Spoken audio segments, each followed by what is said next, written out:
3, 2, 1, 0. Launch commit. Liftoff. We have liftoff with Apollo 14. 3 minutes past the hour.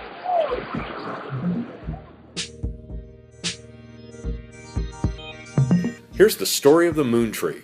On January 31st, 1971, Apollo 14 launched into space for a 9-day mission to the moon. Mission module pilot Stuart Roosa took 500 seeds on board the spaceship. The seeds orbited the moon with Roosa and then returned to Earth.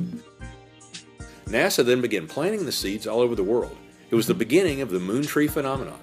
Nobody knows how many were planted, and only 86 are accounted for today.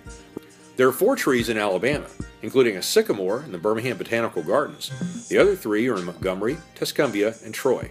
Dave Williams, the curator of the National Space Science Data Center, has been tracking down the moon trees since he was told about them in 1996. But this is something that's sort of tangible. You can walk up, you can touch a moon tree and think, wow, the seed actually has been, to the moon and come back to Earth again and planted this tree. It's sort of, one of the few really tangible, and it's certainly, except for the astronauts, the only living part of the Apollo program that's left. If you get a chance, you can walk around the 38-year-old sycamore located at 33 degrees north, 86 degrees west. That's next to the Dunn Rose Garden for the non-rocket scientist.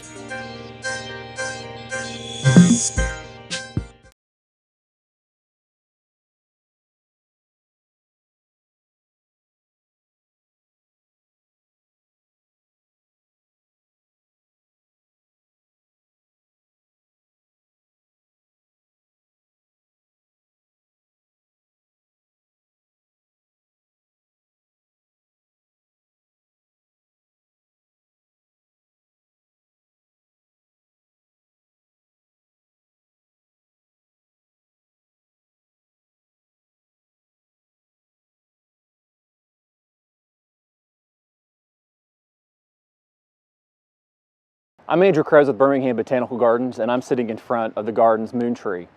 The moon tree was a gift to the gardens in 1976, part of the U.S. bicentennial.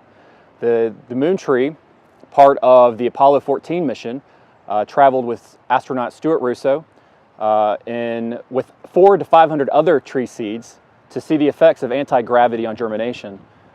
Upon re-entry, the canister that was holding the 400 to 500 seeds failed, and so NASA discontinued the experimental process on anti-gravity on seeds and sent those seeds to the U.S. Forestry Service, where they were germinated. Many of them survived, and so as part of the bicentennial of the U.S., they were gifted to many of the different states around the country. The White House has a moon tree, Japan has a moon tree, several other embassies around the world, and so it was planted here in 1976, and it's been doing well ever since. One of the questions that we're asked many times is a moon tree a type of tree? In fact, it's not. That's just the name it was given because it traveled there. Our tree is a sycamore, but many different types of conifers and deciduous trees were part of that Apollo mission. The second most asked question that I receive is, did anti-gravity have any effects on the tree? Obviously, it's doing very well here, and we can't say that it has or hasn't. But what we can say is it has great irrigation, great sunlight, and it really likes where it's at. So that probably has more to do with how well it's thrived over the years than anti-gravity.